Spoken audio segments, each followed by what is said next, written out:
Oh yes, that is the beginning. Wow, একেই যেন বলে ইমরুল কায়েসের চান কপাল। এবার যেন বিপিএল লিগে কোটি টাকা দিয়ে ইমরুল কায়েসের মতো হার্ড হিটার ব্যাটসম্যানকে দলে ভিড়িয়েছেন ফরচুন বরিশালের বড় ক্যাপ্টেন তামিম ইকবাল। আর তা দেখে রীতিমতো অবাক হয়েছে ঢাকার সুপারস্টার তারকা শাকিব খান। হ্যাঁ দর্শক, বিস্তারিত জানুন পুরো ভিডিও জুড়ে। একটা সময় অবহেলিত প্লেয়ার ইমরুল কায়েসকে দুর্দান্ত ব্যাটিং পারফরমেন্স করা সত্ত্বেও জানো তাকে বাংলাদেশ টিমের বাইরে বসিয়ে রেখেছিল বিসিবি বস নাজমুল হাসান পাপু।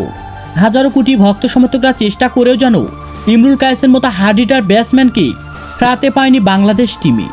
এমনকি দেখা গিয়েছে গতবার বিপিএল লিগে কুমিল্লা ভিক্টোরিয়াসের হয়ে দুর্দান্ত ব্যাটিং পারফরমেন্স করা সত্ত্বেও ফেরাতে পায়নি ইমরুল কায়েসের মতো হার্ড হিটার ব্যাটসম্যানকে বিপিএল লিগেও।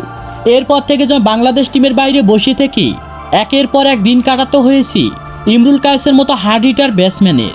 আর তাই এবার 2024 সালে কোটা আন্দোলনে বিসিবি বস পাপন পদত্যাগ করে দেশ ছাড়ার পরে যেন কপাল খুলে গেল ইমরুল কায়েসের মতো হার্ড হিটার ব্যাটসম্যান কি।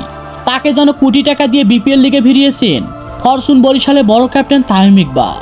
তামিম ইকবালের কথা হলো যে যদি ইমরুল কায়েসের মতো হার্ড হিটার ব্যাটসম্যান আমার দলের ওপেনিং পজিশনে দুর্দান্ত ব্যাটিং পারফরমেন্স করে তাহলে যেন অনায়াসে জেতাবে আমার বরিশাল দলকে। তো দর্শক, আপনারাও কি চান আবারও ইমরুল কায়েসের মতো হার্ড হিটার ব্যাটসম্যান কি বিপিএল লিগে ফরচুন বরিশালের হয়ে খেলা দেখতে? সে বিষয়ে আপনাদের গুরুত্বপূর্ণ মতামত জানাবেন আমাদের ভিডিওর কমেন্ট বক্সে। ধন্যবাদ।